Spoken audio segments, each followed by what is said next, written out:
Le greffe, dans un tribunal, il s'occupe, c'est une interface avec le public, avec le justiciable, et il s'occupe de tout ce qui est le dossier. Le greffier ne touche pas au fond du dossier, ça c'est le travail du magistrat.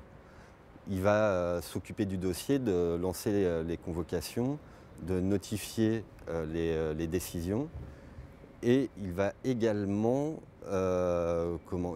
c'est le rôle le plus important qui fait que le statut est spécifique. Il authentifie la procédure. C'est-à-dire que si le magistrat veut tenir une audience, sans le greffier, ce n'est pas possible. La procédure sera nulle et n'aboutira à rien.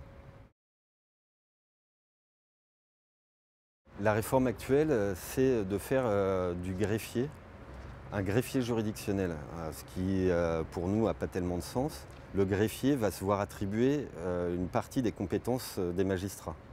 Donc ça va être par exemple, on en a beaucoup entendu parler en début d'année, le greffier qui va s'occuper du divorce par consentement mutuel, qui est dévolu actuellement aux magistrats. Finalement, cette réforme du greffier dit juridictionnel, elle a pour but de normaliser une situation qui est anormale.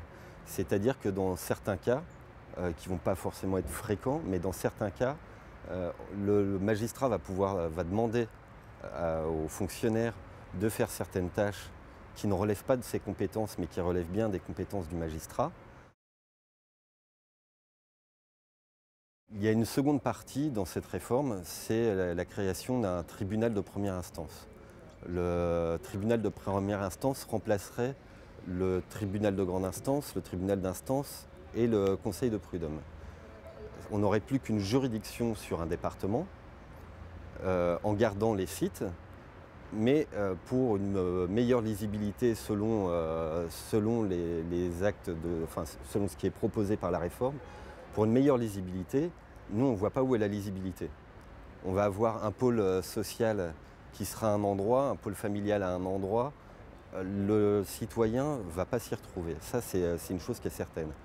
L'impact sur les personnels, que ce soit les magistrats ou fonctionnaires, c'est qu'on va être amené à une plus grande mobilité géographique parce qu'on sera affecté sur le département. Donc on pourra se déplacer dans le même mois à plusieurs endroits du département, mais c'est également une mobilité fonctionnelle. C'est-à-dire que dans le même mois, on va pouvoir toucher à la procédure familiale, à de la procédure sociale, alors qu'aujourd'hui, on est spécialisé. Les procédures sont tellement complexes que si on passe de l'une à l'autre sans prendre le temps d'être formé, il y a un risque pour le justiciable qui est qu'on va fragiliser les procédures, on va fragiliser les décisions qui vont être rendues. Et pour les fonctionnaires et magistrats, c'est une responsabilité qui va être accrue.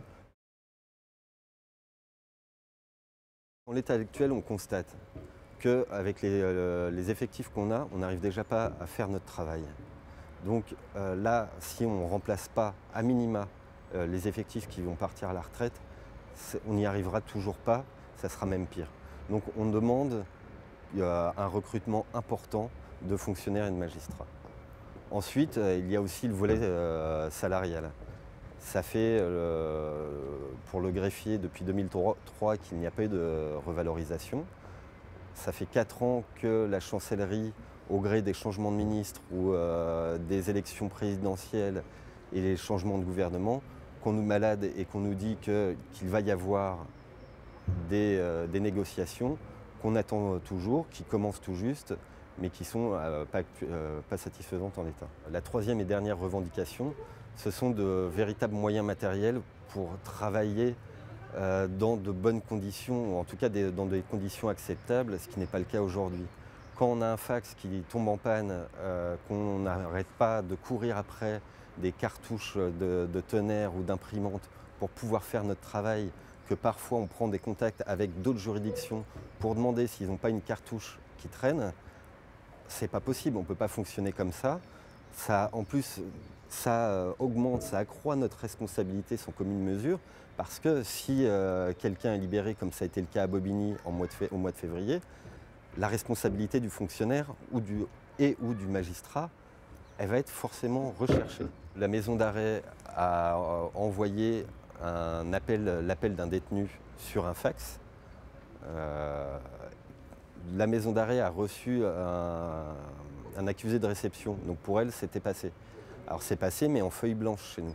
Quand on s'est rendu compte que la maison d'arrêt avait utilisé ce fax, il était trop tard, le délai était passé et la procédure prévoit que dans ce cas-là, c'est la libération du détenu. Un grand nombre de collègues, c'est parti d'Agen puis Bordeaux, ont dit stop, là c'est fini, on en a ras-le-bol, on ne peut pas fonctionner comme ça. La réforme qu'on nous propose va faire qu'empirer les choses. Donc on demande à être entendu pour une fois, on va arrêter de travailler sagement et on veut être entendu, on veut être revalorisé et reconnu. On n'est pas les seuls à revendiquer plus d'effectifs, plus de moyens matériels et plus de revalorisation. Les syndicats de magistrats nous soutiennent dans cette démarche et soutiennent également la nécessaire revalorisation des fonctionnaires des greffes. Le syndicat de la magistrature a par ailleurs appelé à faire grève aux côtés des fonctionnaires mardi 29 avril. Le mardi 29 avril, on a une journée de grève, le jour d'ailleurs des négociations entre la direction des services judiciaires et les organisations syndicales. Et si les propositions ne sont pas convaincantes, ne nous convainquent pas, on fera un appel à la grève reconductible à partir de début mai.